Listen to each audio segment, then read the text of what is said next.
हमारे रीति रिवाज के अनुसार शादी और शादी के बाद मां बनने का सौभाग्य हर महिला की चाह होती है, लेकिन कई बार किसी कारणवश कुछ महिलाएं कुदरती रूप से गर्भवती नहीं हो पाती। हमारे देश की कुल आबादी में 10 से 15% लोग इनफर्टिलिटी या बांझपन के शिकार होते हैं, लेकिन इसका दोष सीधे महिलाओं पर थोप दिया जाता है।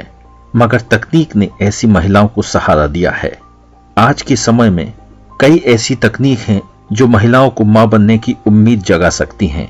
IVF यानी इन विट्रो फर्टिलाइजेशन, जिसे आम भाषा में टेस्ट ट्यूब बेबी कहा जाता है, हमारे अलीगढ़ शहर में Rajul endoscopy centre hospital and IVF test tube baby centre में डॉक्टर अंजुला भार्गव उन निसंतान दंपतियों के लिए वरदान साबित हो रही हैं जो अपना हर प्रकार का इलाज करा चुके हैं। IVF उन मरीजों के लिए एक बहुत अच्छी प्रक्रिया है जिनके कई सालों से बच्चे नहीं हो रहे, या जिनकी अंडेदानी खराब है, अंडे की क्वालिटी अच्छी नहीं हो रही है, जिनकी नलियां बंद हैं, या जिनके पुरुष पार्टनर है उनमें प्रॉब्लम है, स्पर्म्स कम है, स्पर्म्स की क्वालिटी अच्छी नहीं है। उन केसेस में IVF एक बहुत ही सफल प्रक्रिया है और इस प्रक्रिया के तहत मरीज का करीब 1,20,000 रुपये खर्चा आता है। और अगर मरीज को अंडे बैंक से लेने पड़ते हैं तो ये खर्चा थोड़ा सा बढ़ जाता है, 30-40 हजार रुपए। और मरीज इस प्रक्रिया से 50% उम्मीद रख सकते हैं, क्योंकि इससे ज्यादा उम्मीद इसमें होती नहीं है। और ये इंटरनेशनल फिगर्स हैं, 40 to 50%। इस प्रक्रिया में जब पेशेंट आता है तो क्योंकि बहुत जगह से अपने बहुत सालों से इलाज कराया हुआ होता है, इतना हताश होता है, फाइनेंशियली भी, मेंटली भी, फिजिकली भी, तो आते ही सबसे पहले हमें उसको एक काउंसलिंग करके ये एश्योर करना पड़ता है कि भाई आपका इस प्रक्रिया से इतने % चांसेस हो सकते हैं। मैं विवेक प्रताप सिंह अपनी पत्नी निर्वेश सिंह को पिछले 15 वर्षों से आगरा, अलीगढ़, कासगंज, ईटा, इवन दिल्ली तक दिखा चुका हूँ, लेकिन कहीं भी मुझे सफलता नहीं मिली। उसके बाद मुझे डॉक्टर अंजुला भार्गव के राजुल नर्सिंग होम के विषय में बताया गया। मैं यहाँ पे आया, मैडम से मेरी बातचीत हुई तो मैडम ने मुझे IVF की सलाह दी। उसके बाद मैडम ने मुझे लोकेंद्र जी और मैडम सोनिका जी के पास भेजा, जिन्होंने मुझे IVF के संबंध में बखूबी सही तरीके से सब कुछ बहुत अच्छे से समझाया। उसके बाद मैंने मैडम के यहाँ अपना उपचार शुरू कराया। कुछ समय पश्चात जब टेस्ट हुआ तो मेरा रिजल्ट पॉजिटिव आया। उसके बाद मैडम ने मुझे प्रिकॉशंस बताए, मैंने सारे प्रिकॉशंस फॉलो किए। आज मुझे सफलता की उस सिद्धि पे आ चुका हूँ। मैं राजुल नर्सिंग होम के सभी कर्मचारियों को तहे दिल से हार्दिक शुभकामनाएं देता हूँ कि उन्होंने मुझ जैसे निसंता दंपतियों के जीवन में एक नई किरण जगाई और ईश्वर उनको बुलंदियों की नई इबादत लिखे। कभी कभी कुछ पेशेंट्स ऐसे भी होते हैं जिनका IVF भी पूरी तरह से हमें लगता है कि फेलियर होगा।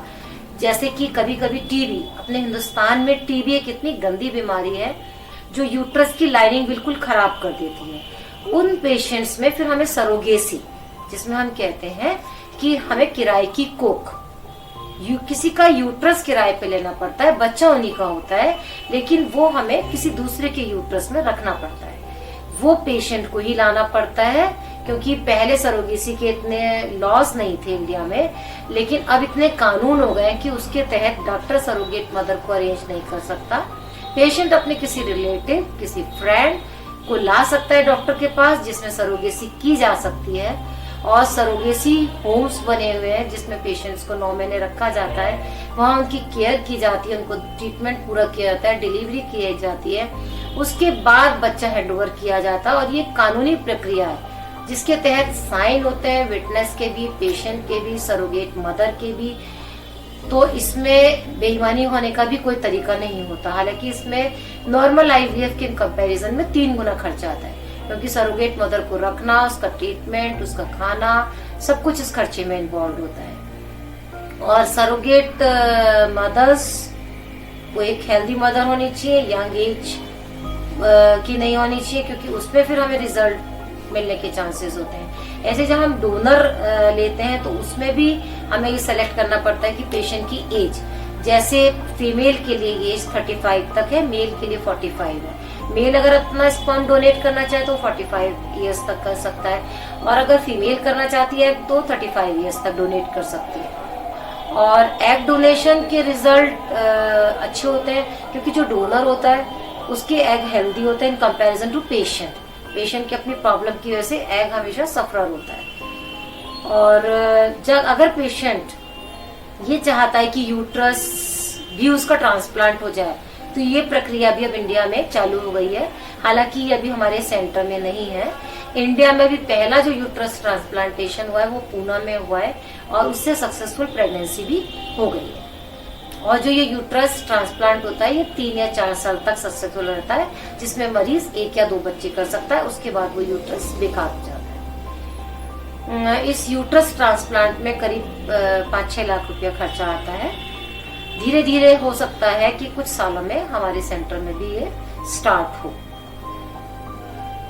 आईवीएफ के जो रिजल्ट 50% होते हैं और पेशेंट को इसमें जो पैसा देना पड़ता है, तो पेशेंट की क्यूरियोसिटी बहुत होती है। तो इसके लिए हमारी टीम में हम एक काउंसलर जो उनको सारी चीजें एक्सप्लेन करता है कि क्या प्रोसीजर है, कैसे हम आपकी दवाई देंगे, कैसे उससे पहले कुछ टेस्ट करेंगे, फिर दवा देंगे, अल्ट्रासाउंड से आपकी मॉनिटरिंग होगी कि आपकी एग की क्वालिटी क्या है। बीच में कुछ ब्लड टेस्ट किए जाते हैं जो हमें अंडे की क्वालिटी का अंदाजा देते हैं।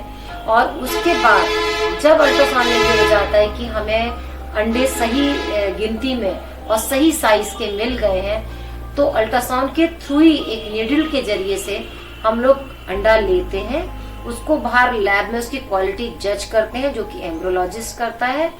और उसके बाद फर्टिलाइजेशन करने के बाद 3 दिन का बच्चा या 5 दिन का ब्लास्टोसिस हम यूट्रस में ट्रांसप्लांट कर देते हैं। और ब्लास्टोसिस करते हैं यूजुअली हम 1 करते हैं, और अगर हम 3 दिन का बच्चा करते हैं तो 2 ट्रांसफर करते हैं। 5 दिन वाले में रिजल्ट अच्छे होते हैं, क्योंकि 5 दिन तक बच्चा जो पहुंचता है, अगर वो एबनॉर्मल होगा तो 3-4 दिन में डैड हो जाता है। तो जो 5 दिन तक सर्वाइव करता है तो उसका मतलब उसका आगे सर्वाइवल अच्छा है। और इसके बाद जो फॉलोअप होता है या बाद में जो ट्रीटमेंट होता है, पहले लोगों को ये था कि नहीं हमें टिल प्रेगनेंसी बहुत आराम करना पड़ेगा, ऐसा कुछ नहीं है।